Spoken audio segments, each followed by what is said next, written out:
خط میں لکھا تھا اے بیٹے جب تو چھوٹا سا تھا میں تجھے جھولے میں پالنے میں بیٹھا کر کے کسی کام میں لگ گئی تھی گھر کے.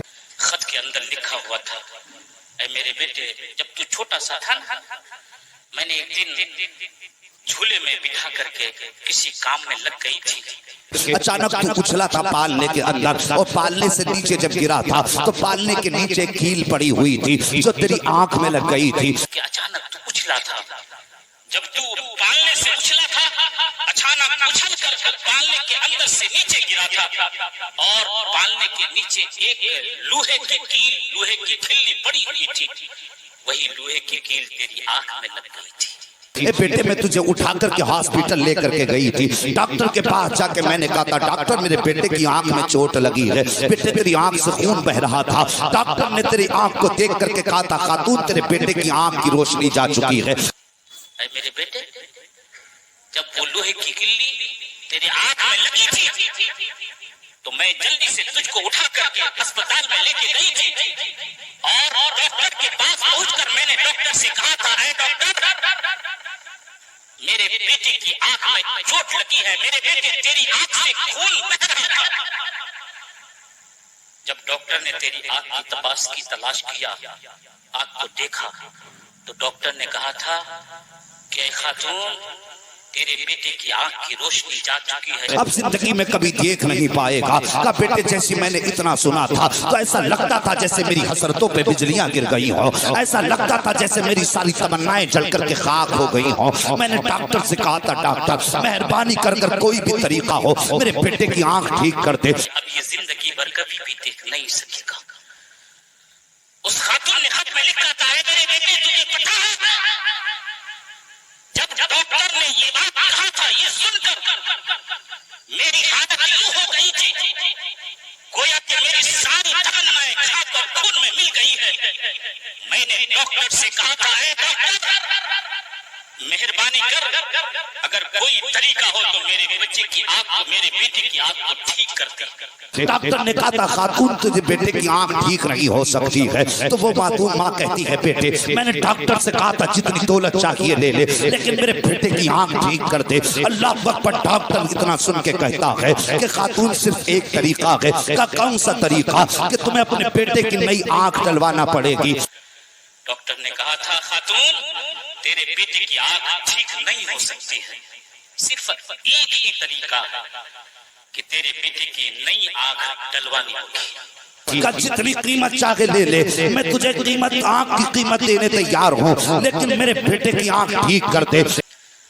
تو خاتون کہتی ہے اس میں لکھتی ہے بیٹا جب ڈاکٹر نے کہا تھا کہ تیرے بیٹے کی نئی آنکھ ڈلوانی ہوگی میں نے کہا تھا اے ڈاکٹر جتنے پیسے چاہے لے لو میرے بیٹے کی نئی آنکھ ڈال دو. ڈاکٹر نے کہا تھا نہیں یہاں پر آنکھ کے بدلے میں قیمت نہیں بلکہ آنکھ کے بدلے میں اپنی آنکھ دینی پڑے گی. جب جا کے ہم اس بچے کی دوسری آنکھ لگائیں گے. میں قیمت دینے کے لیے تیار ہوں لیکن ڈاکٹر نے کہا تھا اے خاتون یہاں آنکھ کے بدلے میں قیمت نہیں توجہ کرتا ہوں یہاں آنکھ کے بدلے میں قیمت نہیں بلکہ آنکھ کے بدلے میں تمہیں اپنی آنکھ دینی پڑے گی تب ہم اس بچے کی آنکھ نہیں ڈال سکیں گے. خاتون نے کہا تھا اگر یہ بات ہے تو ڈاکٹر جلدی کر میری آنکھ نکال لے. خاتون لکھتی ہے کہتی ہے بیٹا تجھے پتا ہے پھر میں نے فوراً ڈاکٹر سے کہا تھا اے ڈاکٹر اب تاخیر نہ کر جلدی کر میری آنکھ نکال لے اور میرے بیٹے کی آنکھ میں ڈال دے. جیسی اتنی بات خاتون نے کہی تھی ڈاکٹر نے کہا تھا خاتون تیری ہنستی کھیلتی زندگی ہے اپنی آنکھ دیکھ کر کے کیوں عیب پیدا کرنا چاہتی ہے. اللہ اکبر. ڈاکٹر نے مجھ سے کہا تھا اے خاتون تیری یہ ہنستی کھلتی زندگی ہے مسکراتی ہوئی زندگی ہے کیوں اپنی آنکھ بیٹے کو دیکھ کر کے تو کیوں جو ہے اپنے وجود میں عیب پیدا کرنا چاہتی ہے. جب خاتون نے کہا تھا ڈاکٹر اب آنکھوں کا کرنا کیا ہے میرے سر پہ شوہر کا سایہ بھی نہیں ہے میری پوری زندگی کی جمع پونجی میرا بیٹا ہے اگر یہ معذور ہو گیا تو پھر میری زندگی کا مقصد ہی ختم ہو جائے گا. تو اے بیٹے میں نے ڈاکٹر سے کہا تھا اے ڈاکٹر اب اس آنکھ کا کیا کرنا ہے اب اس آنکھ کا کیا کرنا ہے اب اس آنکھ کی آنکھ کس کام کے میرے شوہر بھی موجود نہیں ہے میرے شوہر کا سایہ بھی سر پہ نہیں ہے میری زندگی کی جمع پونجی جو ہے یہی میرا ایک بیٹا ہے اگر یہ معذور ہو گیا تو پھر میری زندگی کی جو لذتیں ہیں وہ ساری لذتیں کا جو مقصد ہے وہ ختم ہو جائے گا. میں نے تو اپنی زندگی جی لی ہے، اب میرے لیے کس کے لیے سجنا سورنا ہے؟ جن کے لیے سجنا سورنا تھا وہ تو دنیا چھوڑ چکے ہیں. اب سب کچھ یہ ہے، میں یہ چاہتی ہوں کہ میرا بیٹا عزت سے جی سکے. اس لیے میں چاہتی ہوں ڈاکٹر کہ میری جو ہے میرا بیٹا جو ہے عزت کے ساتھ جی لے. جب یہ راستے میں چلے تو کوئی اسے اندھا کہہ کے نہ پکارے، کوئی اسے کانا کہہ کے نہ پکارے. اگر اس نے ہوش سنبھالا اور لوگوں نے اسے اندھا کانا کہا تو میرے بیٹوں کی خوشیوں کا تو جنازہ نکل جائے گا. ڈاکٹر میں چاہتی ہوں کہ میری آنکھ نکال لے اور اس کے بدلے میں میرے بیٹے کی آنکھ ڈال دے. اگر یہ معذور ہو گیا اور لوگوں نے میرے بیٹے کو اندھا کہہ کر کے پکارا، اگر اس نے ہوش سنبھال لی اور پھر لوگوں نے میرے بیٹے کو اندھا یا کانا کہہ کر کے پکارا تو پھر میرے بیٹے کی خوشیوں کی جنازہ جو ہے نکل جائے گا. اس لیے میں چاہتی ہوں کہ میری آنکھ نکال لے اور میرے بیٹے کی آنکھ میں ڈال دے. ماں نے کہا تھا بیٹے میری آنکھ میرے عیبوں سے نہیں ٹوٹی تھی، بلکہ سچ تو یہ ہے کہ جس آنکھ کی وجہ سے تو نے ماں سے رشتہ توڑ دیا ہے، جس آنکھ کی وجہ سے تو نے ماں کا گھر چھوڑ دیا ہے، جس آنکھ کی وجہ سے تو نے ماں سے ملنا عیب سمجھا ہے، وہ بیٹے کسی اور وجہ سے نہیں. پھر اس خاتون نے خط میں لکھا تھا، اے میرے بیٹے یہ میری آنکھ کے اندر جو ہے یہ جو عیب پیدا ہوا ہے یہ میری وجہ سے نہیں ہے، یہ آنکھ نہیں ٹوٹی ہے، بلکہ جس آنکھ کی وجہ سے تو نے ماں سے رشتہ توڑا ہے، جس آنکھ کی وجہ سے تو نے ماں کا رشتہ توڑا ہے، بلکہ میں نے اپنی آنکھ تیرے بدلے میں دی ہے، تب جا کے آج تو دونوں آنکھوں سے دیکھ رہا ہے. بیٹا اسی آنکھ کو میں نے نکال کر کے تیری آنکھ میں ڈالا ہے اور آج تو دونوں آنکھوں سے دیکھ رہا.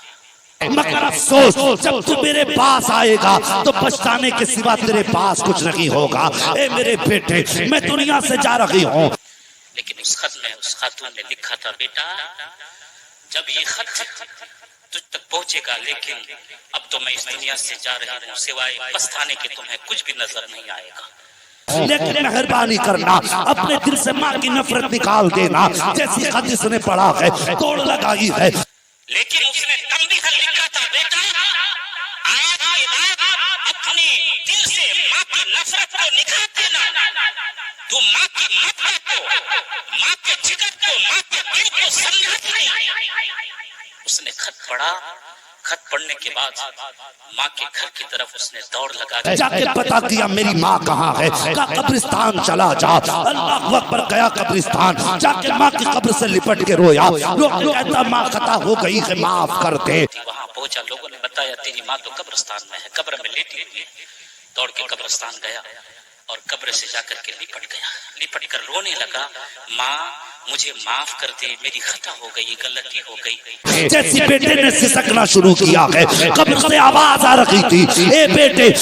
جب سسکیاں باندھ کر بیٹا رونے لگا نا، ماں ماں ہوا کرتی ہے، ماں کی ممتا کا کوئی جواب نہیں ہے. اللہ اکبر. ماں کو بیٹے نے زندگی بھر ستایا، دور رکھا، لیکن اس کے باوجود قبر سے آواز آتی ہے، اے میرے بیٹے کس سے معافی مانگ رہا ہے؟ میں تیری ماں ہوں، تو آج آیا ہے اور میں برسوں سے تیرے آنے کا رستہ تک رکھی تھی. تو کس سے معافی مانگ رہا ہے؟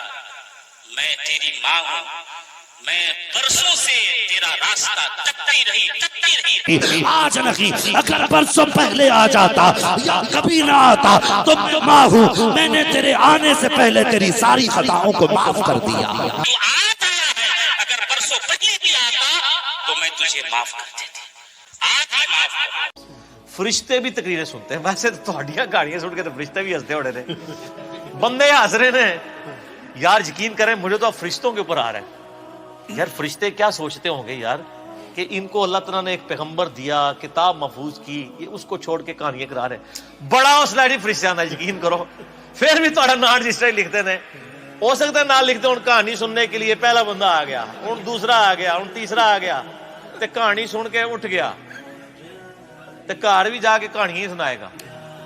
آپ امیجن کریں کہ فرشتوں کے لیے تو حسب حال ہی بنا ہوا ہے یہ مسجدیں جو ہیں، لیکن ان بیچاروں کی تو اللہ نے ڈیوٹی لگائی ہے. ادروائز یقین کریں آپ کی جو مسجدیں نا ان میں تو وہ کہیں یا اللہ ایتھے نہ منو بھیجو، لیکن وہ چونکہ پابند ہیں حکم کے تو وہ جاتے ہیں.